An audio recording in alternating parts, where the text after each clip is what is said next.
Hello, I am Prateek and I am from media practice. First of all, I would like to express my sincere gratitude to Dr. Rao who come to our university for giving us the lecture on DRM. The way he taught us about the DRM technology is excellent. He got to know the nuances and he taught that thing means in a very elaborative manner. And the thing is that he didn't touch the technical part of the DRM. Basically, he taught us the practical application of DRM, which is very useful in our professional career. And thank you so much, sir. I have earlier heard about this term, DRM. It's basically a broadcasting technology that caters to utilize the band below the 30 megahertz.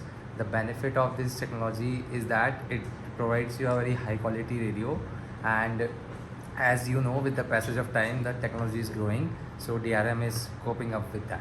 Thank you.